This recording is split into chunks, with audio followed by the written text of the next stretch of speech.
À toi, Parfait. Christian. Cher président, modérateur, mesdames, messieurs, je suis très content effectivement de traiter de ce sujet, même si on m'a donné la pire des places pour un audioprothésiste qui est passé après Éric Bisaguet. Donc c'est compliqué, je vais essayer de captiver autant que lui les personnes sur ce sujet qui est un sujet, moi, qui me passionne depuis longtemps. Et c'est un sujet d'actualité puisque, d'abord, je n'ai pas de conflit d'intérêt à déclarer par rapport à ça. Et c'est un sujet d'actualité. J'en veux pour preuve le fait que 2 de nos revues professionnelles, Audiologie Demain, a consacré son dernier numéro à un dossier très informatif avec l'interview de différentes personnes impliquées sur cette thématique. Et que le dernier numéro des Cahiers de l'audition consacre son dossier scientifique spécifiquement au suivi des personnes en institut. J'en profite et on m'a demandé de rappeler le fait que pour les personnes qui souhaitent recevoir les cahiers de l'audition, c'est gratuit, il suffit simplement, ça prend 2 minutes et 2 clics, de s'inscrire à l'université du Collège national d'audioprothèse qui a été mis en place par François Leher, le dernier président. Ça prend 2 minutes, il suffit d'être audioprothésiste diplômé d'État et avoir un numéro d'ADELI. Et vous pouvez le faire tout en haut des marches à gauche. Vous avez le stand du collège avec Stéphanie Berthet et en quelques secondes, vous pourrez recevoir donc gratuitement tous les exemplaires des cahiers de l'audition. C'est un enjeu majeur, ce problème des patients en EHPAD, parce que ça concerne énormément de personnes, et on sait, compte tenu des projections de l'espérance de vie, qu'on va avoir de plus en plus de personnes âgées dans notre pays, et que ces personnes âgées, elles vont porter des surdités de plus en plus invalidantes, de plus en plus importantes. Si on regarde les chiffres, il y a aujourd'hui 7300, un petit peu plus de 7300 EHPAD sur le territoire français. Il y a une projection, il y a plus de 1000 EHPAD qui sont en cours de construction ou en projet et qui hébergent ces personnes âgées. Et la répartition de ces EHPAD sont aujourd'hui avec 45% à peu près d'établissements publics, la moitié de ces établissements étant hospitaliers, c'est-à-dire ils sont adossés à un hôpital, et la moitié de ces établissements sont gérés par les départements en général, par les CCAS des municipalités. Donc, établissements publics, une petite moitié de ces établissements. Il y a des établissements privés à but lucratif, CORPA, Corian, Domus, etc. Et il y a des 24%, un quart qui est associatif, c'est les ségrégations de religieuses, c'est les petites sœurs des pauvres, etc. Donc, associations à but non lucratif. La population qui est concernée, donc qui est hébergée dans ces établissements, c'est un peu plus de 720 000 personnes aujourd'hui, avec des projections importantes. Et même si les pouvoirs publics essaient de favoriser le fait de maintenir à domicile des personnes avec des services d'accompagnement à domicile, des SAD, compte tenu de la dépendance, de la dégradation de certaines personnes, de la perte d'autonomie, on sait, toutes les projections montrent que le nombre de personnes qui vont être en institut d'héberger et en établissement d'hébergement va augmenter de ces prochaines années. Il y a 3/4 de femmes pour 1/4 d'hommes compte tenu de l'espérance de vie différente. La moyenne d'âge à l'entrée en établissement, c'est un peu plus de 84 ans. C'est 10 ans de plus, pour faire simple, que l'âge du premier appareillage, ce qui n'est pas anodin comme élément. On appareille, nous les gens, en moyenne 10 ans avant qu'ils rentrent en établissement. Ce sont évidemment des moyennes. On estime, et les fourchettes sont assez larges parce qu'elles sont assez variables selon les établissements, qu'il y a entre 50 et 60% des résidents des EHPAD qui sont porteurs de troubles cognitifs, de maladies d'Alzheimer ou maladies apparentées avec des sévérités et des troubles différents, mais plus de 50% des patients qui sont en établissement gériatrique présentent des troubles cognitifs. Et en complément ou en parallèle de ces troubles cognitifs sont aussi des personnes âgées, très âgées parfois, qui sont en situation de dépendance. Et il y a vous savez, pour évaluer la dépendance, il y a une grille qui s'appelle la grille Agir, qui mesure 10 activités corporelles intellectuelles et aussi 7 capacités fonctionnelles en complément, et qui vont déterminer le niveau de dépendance ou le niveau d'autonomie des personnes. C'est se lever, marcher, se déplacer, s'habiller, se vêtir, s'alimenter, etc. Donc, les groupes, les 6 groupes vont du plus dépendant, le groupe 1. Le groupe 1, c'est une personne grabataire, alitée, qui est totalement dépendant pour tous les actes de la vie quotidienne. Et le GIR6, c'est quelqu'un qui est totalement autonome. C'est vous, c'est moi, c'est moi en tout cas, mais voilà, ce sont des personnes qui ont une autonomie pour tous les actes de la vie quotidienne. Et si on regarde, alors c'est déclaratif, donc les chiffres sont inférieurs à la réalité. On estime qu'il y a aujourd'hui un peu plus d'1 500 000 personnes qui bénéficient de l'APA, de l'allocation personnalisée pour l'autonomie, qui est accessible aux gens qui sont GIR 1, 2, 3, 4. C'est-à-dire 5 et 6, on considère qu'il n'y a pas besoin. Si on est GIR 1, 2, 3 ou 4, il y a des besoins d'aide financière supplémentaires pour aider les personnes, pour favoriser le maintien maximum et l'exploitation de l'autonomie possible. Donc tous les GIR 1 à 4 bénéficient s'ils déclarent de l'APA. C'est un peu plus de 1 500 000 personnes aujourd'hui. C'est des projections à 2 millions de personnes dans 10 ans. Et on voit que 60% des gens qui bénéficient de ça sont quand même à domicile, grâce aux services d'accompagnement, aux aidants parfois familiaux, structurés, etc. 40% des bénéficiaires de l'APA, donc des GIR 1 à 4, sont en EHPAD. Et vous voyez sur la partie droite du graphique, dans les GIR 1, les GIR 2, les gens qui sont vraiment avec des niveaux de dégradation les plus importants, ces patients-là, logiquement, sont en établissement d'hébergement parce que ils ont un tel besoin d'aide par rapport à leur dépendance que ça ne peut pas être apporté, ça ne peut pas être fait de façon favorable à domicile et qu'ils ont besoin d'être en établissement. Donc ça veut dire qu'on a une population dans ces EHPAD qui est une population avec des troubles cognitifs, très âgés, des niveaux de dépendance, des dégradations importantes, des prises en charge médicales adaptées. Et on comprend bien que pour nous, audioprothésistes, prendre en charge et suivre ces patients-là, que ce soit des patients qui ne sont pas encore appareillés ou tous les patients, on a dit il y a 10 ans, normalement, de moyenne d'âge entre l'entrée et le moment de leur appareillage potentiel pour des personnes âgées, et pour le maintien d'un suivi prothétique de façon satisfaisante. Donc, on a des contraintes particulières.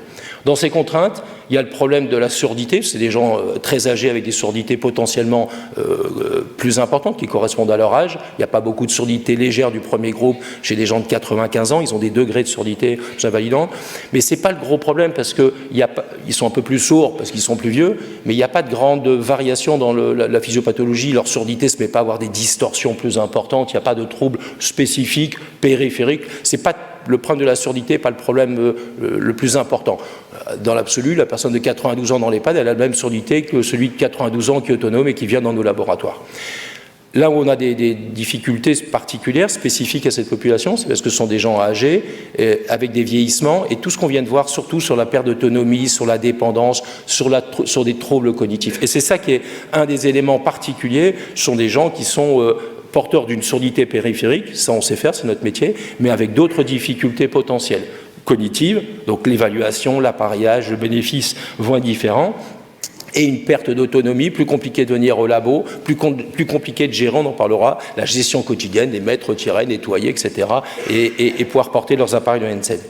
Et on a une contrainte qui est une contrainte réglementaire, et ça fait l'objet d'ailleurs de discussions importantes actuellement, de tensions, parce que les contraintes réglementaires, l'audioprothésiste, on n'a pas le droit de faire d'itinérance, on n'a pas le droit de se rendre à domicile ou on n'a pas le droit de se rendre dans un EHPAD pour faire un appareillage auditif, la loi nous l'interdit, et c'est normal et c'est une bonne loi parce qu'elle protège nos patients. Ça a été fait il y a déjà plusieurs décennies et ça a permis d'éviter des dérives qui existent.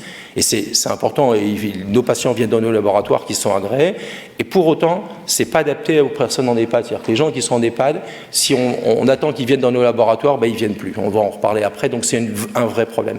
Et comme on ne fait pas bien le boulot, à cause de cette contrainte réglementaire, sinon on est en irrégularité, il y a des dérives d'actions illégales qui ont été menées par des non-audioprothésistes ou des gens qui se faisaient passer pour des audioprothésistes. Et on est confronté sur le terrain à ça. Et je veux saluer d'ailleurs le travail de nos instances, notamment du collège et surtout du syndicat des audioprothésistes. Et je ne peux pas ne pas citer Louis Godino, qui est un défenseur acharné de notre profession et qui toujours, et on l'a sollicité, je l'ai sollicité très régulièrement depuis plusieurs années, sur des situations concrètes d'actions illégales qui étaient menées. On a les derniers avec la société Move Audio, qui est une escroquerie en bande organisée, qui sont allés se faire passer pour des audioprothésistes et appareiller dans une journée des dizaines de personnes, des conditions scandaleuses. Le problème, c'est que si nous, on ne le fait pas, si les audios qui font bien leur boulot, les audios qui dans nos centres, il n'y a pas de raison que nous, on n'aille pas bien faire le boulot dans les EHPAD. Si demain, on peut le faire de manière plus adaptée, ça ne laisse pas la place à ces gens-là. Donc ça, c'est un message important, parce qu'il y a des discussions, mais on ne peut pas maintenir cette situation-là, et le rapport de l'IGAS, l'inspecteur d'IGAS, ont bien souligné d'ailleurs dans leurs recommandations, on en reparlera tout à l'heure.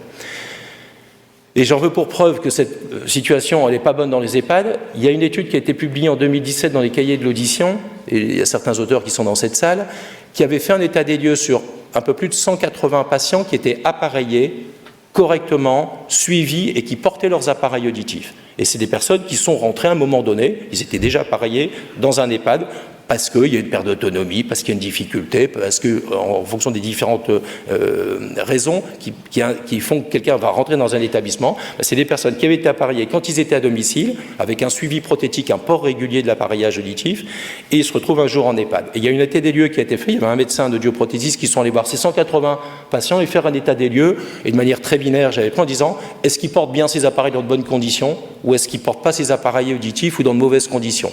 Les appareils bouchés, les piles qui n'ont pas été changées depuis 3 mois et demi, et c'est ça. Et l'état des lieux, il avait été accablant, puisque 82% des personnes qui ont été visitées à ce moment-là dans leur EHPAD ne portaient plus leur appareil auditif, ces appareils étaient dans le tiroir pour la majorité des cas. Et on a tous, quand on discute entre nous, on a tous cette situation-là d'avoir des patients, on n'est parfois pas au courant, parce qu'on n'est même pas informé du fait que la personne a quitté son domicile et qu'elle est dans un EHPAD, mais on ne les voit plus jamais, on apprend un jour par la famille, les enfants, que c'est devenu une catastrophe et que les gens ont terminé leur vie, alors qu'ils étaient sourds, puisqu'ils portaient des appareils auditifs, qui justifiaient d'être appareillés, et ben ils ont fini leur vie avec des appareils dans le tiroir, et toutes les conséquences dramatiques sur leur qualité de vie.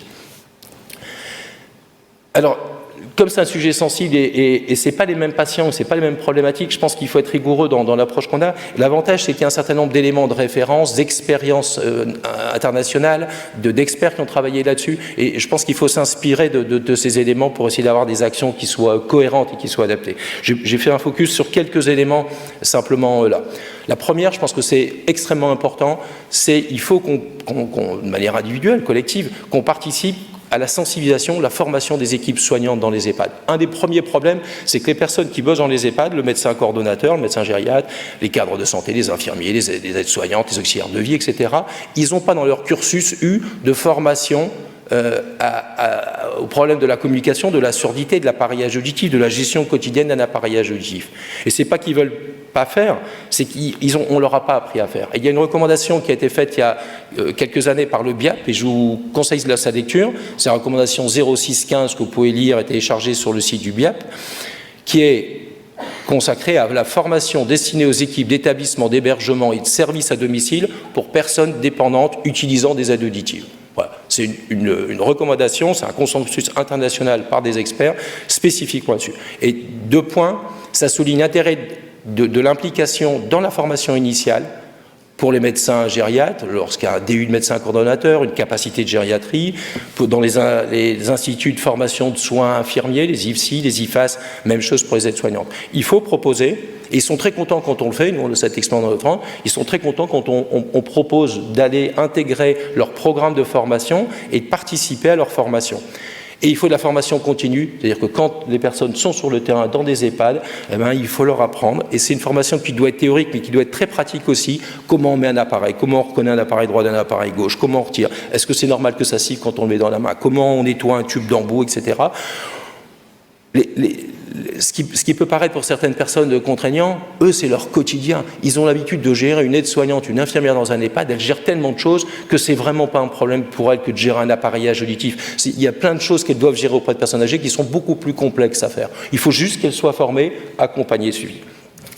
Et il faut, et ça c'est aussi un élément riche d'enseignement, et c'est souligné aussi d'ailleurs dans le rapport de l'IGAS, c'est qu'il faut qu'on ait un référent dans les EHPAD. Une des difficultés, c'est qu'il y a un turnover important dans les équipes soignantes, encore plus depuis le Covid, comme dans un certain nombre d'éléments. Et si on va et qu'on forme 3 personnes, ben, c'est pas elle qui va nécessairement s'occuper le lendemain de notre patient. Et il faut avoir un référent. L'avantage, c'est que dans un EHPAD, c'est très structuré. Il y a un médecin coordonnateur qui coordonne les soins.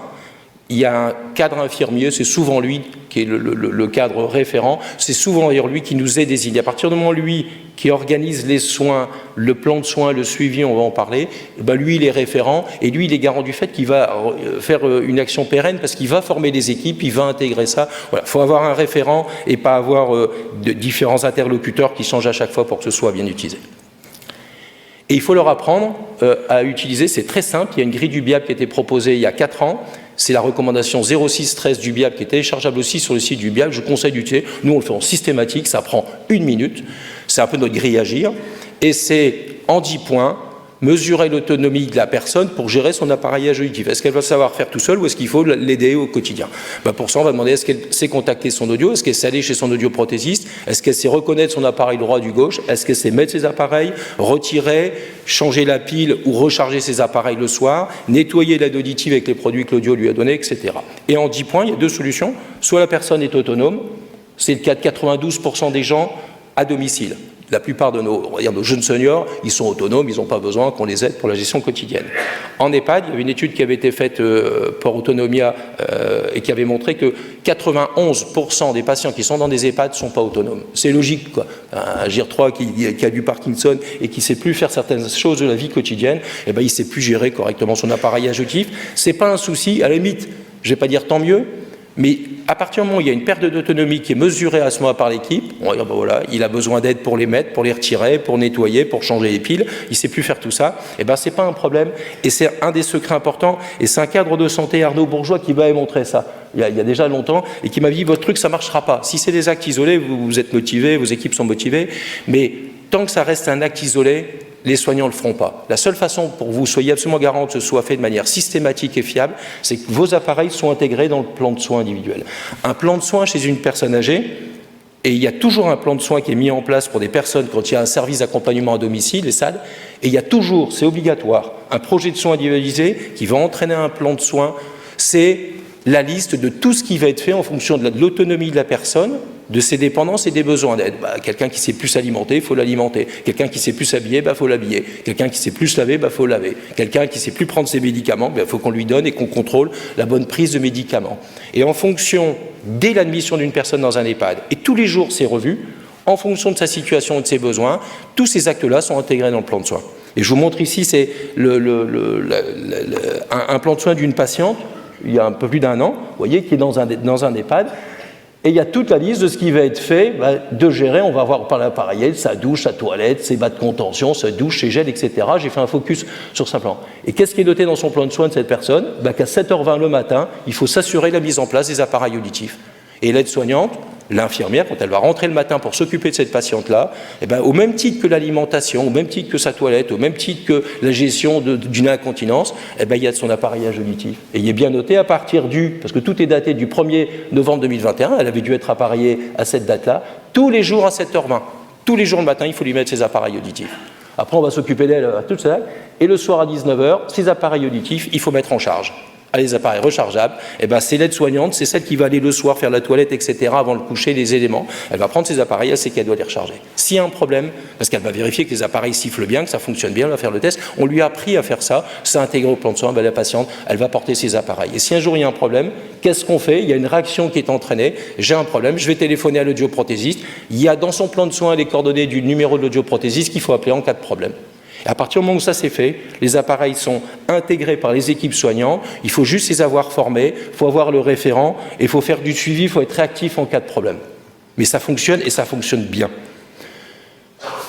Dans l'étude Autonomia que je vous ai montrée tout à l'heure, qui a été publiée dans les cahiers d'audition en 2017, c'est une étude longitudinale sur 6 ans, entre septembre 2009 et février 2015. On était parti de ce constat que je vous ai montré tout à l'heure, absolument dramatique, où 82% de nos patients dans des EHPAD ne portaient pas leurs appareils auditifs. Il y a eu un travail qui a été fait sur 41 EHPAD, et porté par des médecins gériatres, des audioprothésistes et des équipes soignantes des EHPAD.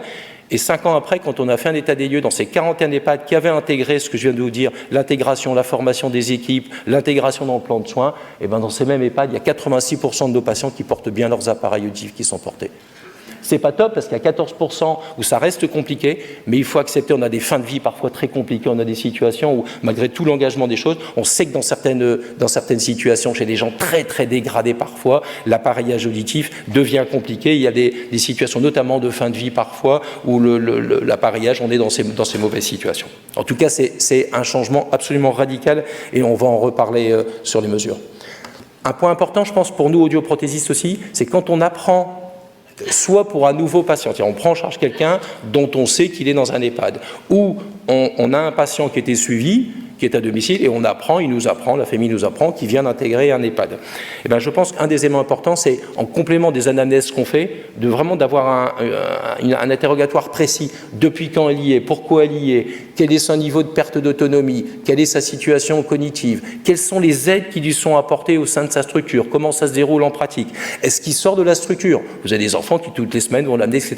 C'est pas la même chose que quelqu'un qui sort plus de la structure. Est-ce qu'il participe aux animations? Comment se passe le déjeuner, etc. Quelles sont ces situations? Parce que ça va avoir une influence sur nos actes prothétiques, nos réglages, parce que la stratégie prothétique, On va régler les appareils, j'allais dire, comme on les règle en fonction, c'est surtout la surdité qui conditionne les réglages, mais il faut quand même l'adapter évidemment à la fois aux environnements sonores, aux besoins d'écoute. Et ils sont assez faciles parce que les gens en EHPAD, ils n'ont pas 50 situations. C'est pas des gens qui ont des situations sociales, familiales de sortie multiples. Ce sont souvent des gens qui ont des gens. Je suis dans ma chambre jusqu'au matin, l'après-midi à 14h, je vais déjeuner à 13h dans telle situation, et ils déjeunent souvent dans le même endroit au réfectoire, dans le même encadrement. Ensuite, je vais à l'animation qui a lieu dans telle salle, de telle à telle salle. Ensuite, je retourne dans ma chambre, j'ai ça. Ok. Et il faut que mon appareillage auditif, le but, c'est de faciliter l'adaptation pour des primo-appareillages, et c'est dans l'ajustement des réglages, faire en sorte de fixer des objectifs, des limites aussi par rapport à ça, mais savoir exactement dans quelle situation mon patient va porter ses appareils et ce que je dois faire pour le fixer. Et ce n'est pas un problème de fixer des limites. Moi, je n'ai pas de souci pour un patient qui a une surdité importante, des troubles cognitifs importants, d'expliquer aux équipes soignantes qu'il ne faut pas attendre de miracle avec les appareils auditifs. La personne, elle va en comprendre le téléfilm, elle a un MMS de 13, elle a une surdité moyenne du deuxième groupe, elle a des distorsions, des limites, et elle voudrait comprendre le téléfilm sur terrain, ça va trop vite, c'est plus possible, quoi. Voilà, il faudra mettre du sous-titrage, etc. Par contre, quand vous allez être au réfectoire avec telle personne, quand le soignant va venir dans votre chambre, etc., ça c'est possible. Fixer des limites, les équipes soignantes dans les EHPAD et les enfants des personnes qui ont ces situations-là, ils sont habitués, quoi. C'est pas parce que la personne ne va plus courir le semi-marathon que pour autant on ne va pas lui faire de la kiné tous les jours, y compris potentiellement avec un déambulateur. Donc c'est pas parce que mon appareil ne va pas faire de miracle et qu'elle ne va pas tout comprendre dans toutes les situations que ça ne vaut pas le coup de l'appareiller et de l'accompagner avec son appareillage. Il faut interpréter les tests. Ça, c'est un élément aussi très très important.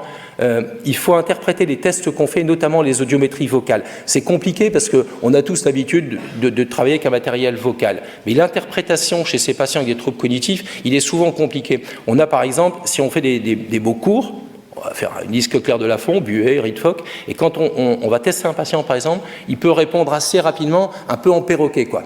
Je fais Buet, Reed, Ind, Fock, on a des patients un peu comme ça, voilà, qui vont répondre, et on pourrait dire, après tout, il a 78% il a fait que 22% sur mon Lafont, et je me réjouis en disant, c'est super, il a répondu. C'est pas parce qu'il a répondu 70% sur des logatomes ou sur des mots comme ça qu'il va comprendre quand je vais faire ça. Donc je vais faire une phrase, ou un mot dissyllabique. Le gamin est parti à l'école. Le gamin est... Mais en fin de phrase, elle a tellement de troubles cognitifs qu'elle ne se souvient plus du début de la phrase et elle est incapable de me répéter la phrase. Donc si je fais la phrase, je peux dire ça sert à rien mes appareils, elle ne comprend rien. Et si je fais mes logatomes, je vais dire c'est génial, mais pour autant on va dire mais non, elle ne comprend rien. Moi je vais dire si j'ai 78%. Et on ne peut pas faire 40 listes différentes, c'est des gens qui ont des fatigabilités, ça ne sert à rien. Il faut être clinique, il faut être ça. Il y a un test qui a été proposé par Jérôme André, qui est orthophoniste, qui est parfaitement adapté. Nous, on utilise ça en systématique pour tous nos patients qui sont en EHPAD et avec des troubles cognitifs, ça s'appelle le MABA 15. La mesure acométrique du bénéfice audioprothétique. Vous trouverez sa description dans le dernier numéro des cahiers de l'audition par Jérôme André et collaborateurs. Il propose de faire un test en voix moyenne. C'est très simple, c'est acométrique, c'est facile, ça prend 2 minutes. On fait un test en voix moyenne, on fait répéter 5 chiffres, 5 mots dissyllabiques et répondre à 5 questions. Un Durieux, et on le fait avec et sans appareil, puisqu'on va mesurer le bénéfice audioprothétique. On va le faire avec appareil. Mme Durieux, vous répétez avec moi. On peut le faire avec et sans lecture labiale. Vous voyez ici en haut, sur la droite, il y a juste un graphe, c'est très simple. Pardon. Hop, excusez-moi. Excusez-moi. Vous avez ici les initiales de l'opérateur et le score avec appareil sans lecture labiale, sans. Si sans lecture labiale, c'est bon, ça ne sert à rien de le faire avec lecture labiale. On va y aller. Mme Durieux, vous répétez après moi. 36, 24, 42, 53. Un petit chiffre. Vous répétez après moi le bouchon, le tableau, le drapeau, le citron. Elle répète ou pas, vous répondez à mes questions, Mme Durieux, on le fait sans lecture labiale, si ça ne fonctionne pas, on va le faire avec lecture labiale, et on peut faire les deux, et à ce moment-là, vous répondez aux questions. Mme Durieux, vous avez quel âge? À quelle heure vous vous levez le matin, Mme Durieux? Qu'est-ce que vous faisiez comme profession? Et on regarde la capacité qu'a la personne pour une voix moyenne. C'est comme quand les enfants vont venir, l'aide-soignante. On ne crie pas, on ne parle pas en voix chuchotée, on se met à 1m50, 2 mètres, quelque chose qui est la vie quotidienne de Mme Durieux dans son EHPAD. Et on vérifie 5 mots, 5 chiffres et la réponse à 5 phrases. Et en faisant ça, on peut, vous voyez, je vous laisse lire dans les cahiers de l'audition parce que vous verrez les scores. Et évidemment, dans les sourdités légères, on a un score sans appareil ici versus avec appareil qui est assez proche parce que le score pour une surdité légère d'une voix moyenne est assez bonne. Mais dès les surdités moyennes, premier groupe, et il y a beaucoup de surdités moyennes, premier groupe, deuxième groupe et quelques surdités, forcément les scores sont très mauvais lorsqu'on est sans appareil, et vous voyez le niveau obtenu, et dans le travail qui a été publié par Jérôme André, Il a séparé les gens sans troubles cognitifs légers, moyens, sévères, c'est extrêmement intéressant.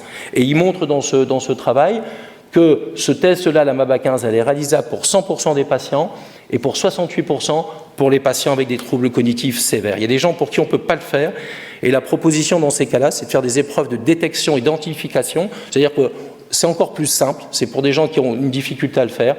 On ne peut même plus faire répéter des mots. Et bien là, on va faire un test très simple. C'est un test qui a été proposé par 2 orthophonistes, Clémence Boer et Pauline Boudel, et un audioprothésiste, François Leclerc. Ils proposent, ça prend 1 minute, les gens on leur montre un écran, ils entendent un bruit et ils doivent dire ce que c'est, ils doivent le désigner, ils ne doivent même pas le répéter, rien. Ils vont désigner en disant, ben voilà, on entend un bruit, c'est quelqu'un qui marche, ça c'est une voiture qui démarre, ça c'est le chant d'un oiseau, etc. Et on regarde la capacité qu'a la personne à utiliser l'information, non plus pour comprendre la parole, on est des gens trop dégradés pour ça, mais au moins pour avoir une fonction d'alerte, et quand ils entendent, ils savent que c'est l'aspirateur. Ils entendent quelqu'un frapper à la porte de la chambre, et ils ne sont pas surpris par quelqu'un qui est arrivé, parce qu'ils l'ont entendu arriver. Ça évitait la sensation désagréable que peut avoir un patient de ne pas avoir entendu le soignant rentrer, et c'est au moment où il met la main sur l'épaule qu'à ce moment-là, il est surpris d'avoir entendu, parce qu'il a une surdité sévère premier groupe qui n'est pas appareillée.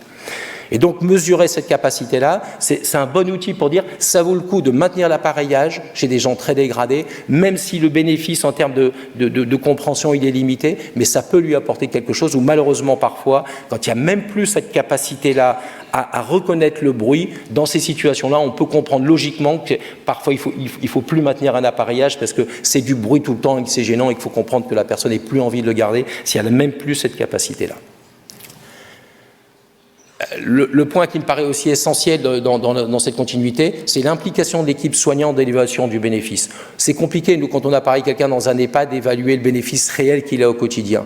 Par chance, il y a des soignants, ils sont tous les jours avec lui. Tous les jours, eux, ils savent si ça va bien ou pas.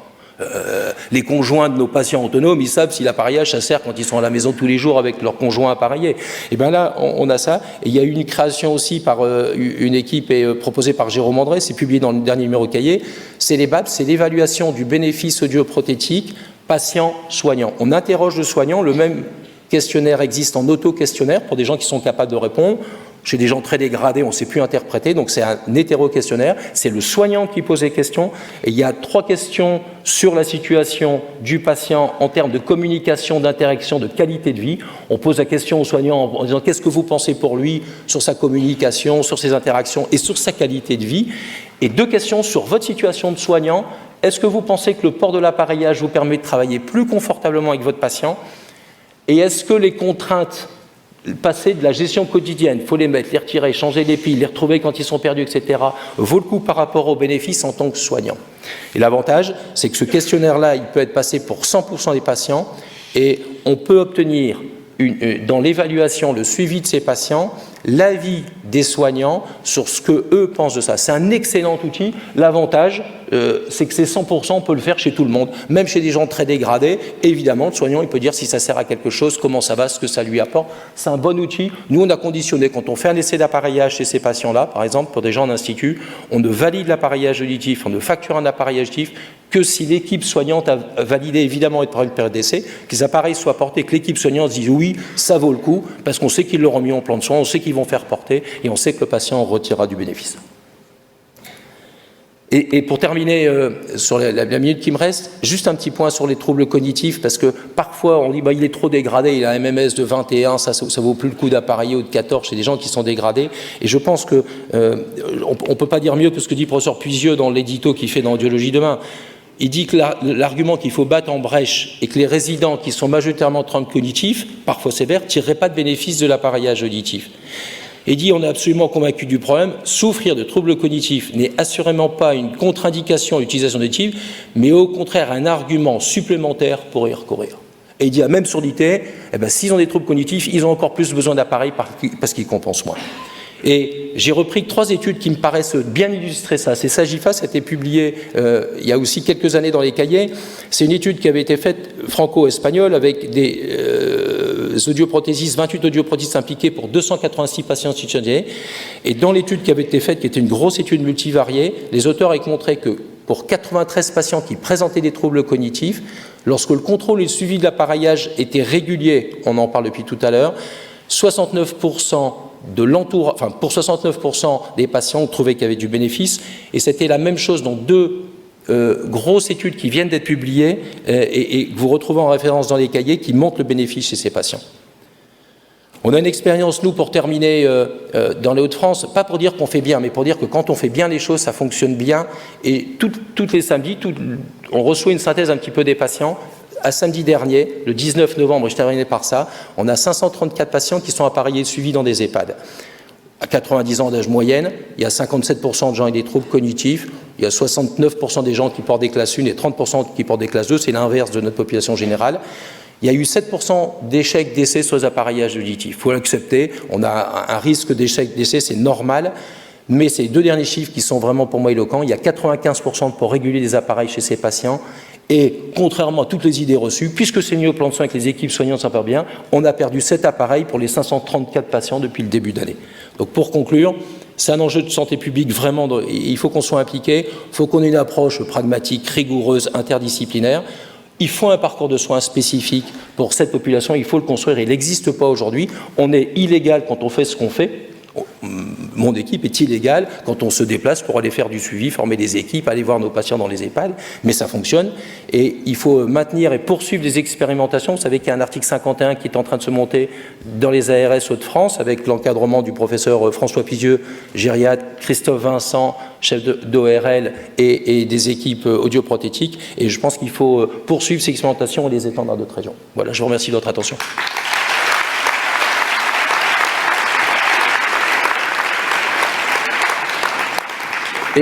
Et comme c'est un travail d'équipe que je porte, et j'ai évidemment le privilège, la chance de vous le présenter, mais je veux simplement saluer toutes les équipes du SAMI, les référents SAMI, les responsables et les audioprothésistes qui participent, et c'est grâce à eux que ces éléments-là et que ces patients peuvent être pris en charge. Merci Christian et bravo pour ce travail. Il y a un certain nombre de questions, donc Arnaud, si tu peux les synthétiser. Oui, alors évidemment, c'est un sujet qui est passionnant. On est en plein scandale sanitaire sur les EHPAD avec un manque de personnel, un manque d'équipe, un manque de tout, de gens non qualifiés, des maltraitances, enfin, les EHPAD, on le vend en poupe, on le sent. Merci beaucoup pour ton travail parce que plutôt que d'apporter du malheur au malheur avec... Je ne peux même pas dire le mot audio dans où on va déposer sur des tables de nuit des appareils, récupérer des ordonnances, facturer directement la sécurité sociale. C'est juste...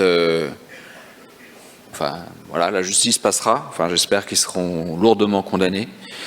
Et merci de proposer une solution parce qu'il y a effectivement un vide qui demande à être rempli. Et de nouveau, la profession a un combat à mener, à montrer les bonnes pratiques, à montrer la voie, à s'organiser et quels sont les moyens qu'on pourrait mettre à ta disposition pour que le système se généralise au travers de guidelines peut-être, au travers de bonnes pratiques, au travers d'éléments qui à terme feront office de la voie à suivre.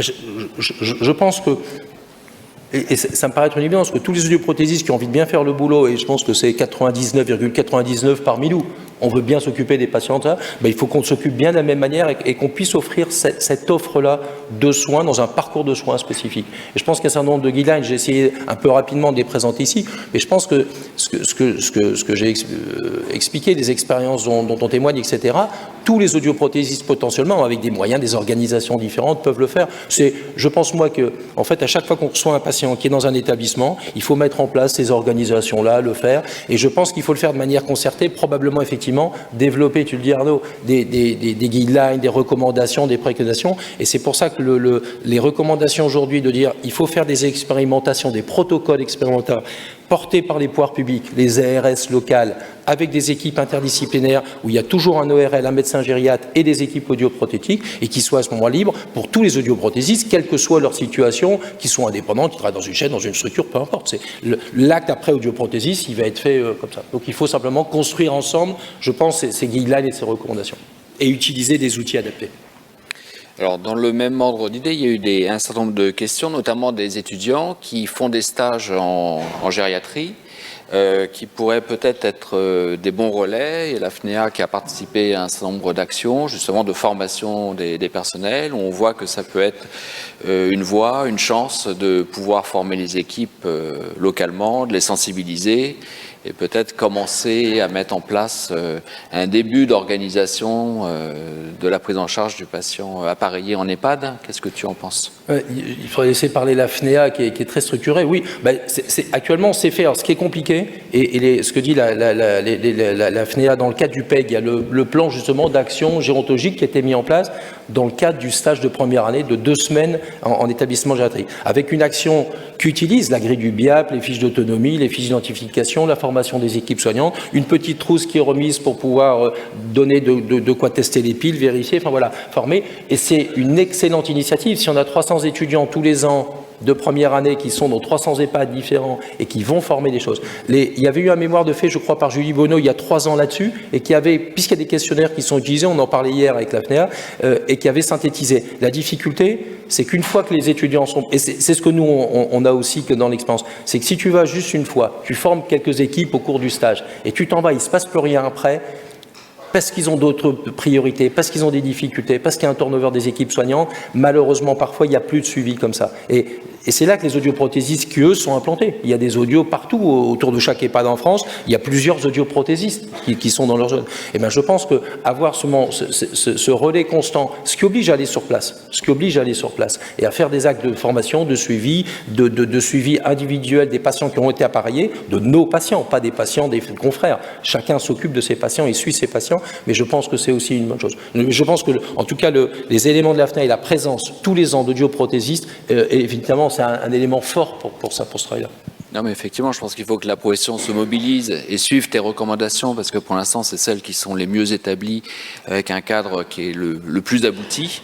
Dans le même temps, est-ce qu'on peut imaginer un DPC et inscrire une formation à loger DPC, afin que les équipes soignantes qui doivent se former, qui doivent suivre un DPC dans ces établissements, puissent justement s'inscrire à des formations sur la prise en charge spécifique du patient malentendant appareillé dans leur structure?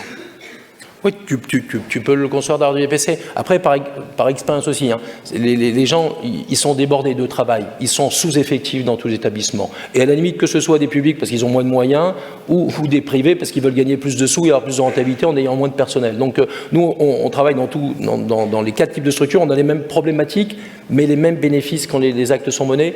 Je pense, moi, quand même, qu'il faut travailler d'emblée dans la formation initiale. Quelqu'un qui, dans sa formation initiale, un médecin coordonnateur, quand il fait un DU de médecin coordonnateur, il n'a rien sur l'appareillage auditif, ça va être compliqué pour lui si d'emblée on lui a dit que ça a été important. Et même chose pour un infirmier, un aide-soignante. Mais il n'y a rien de tel après que la formation sur le terrain, adaptée aux situations de terrain et en présence de patients. Il n'y a rien de plus facile et de plus concret d'apprendre à mettre des appareils retirés qu'être avec un patient dans l'EHPAD, et la personne va voir tout de suite le bénéfice, quoi.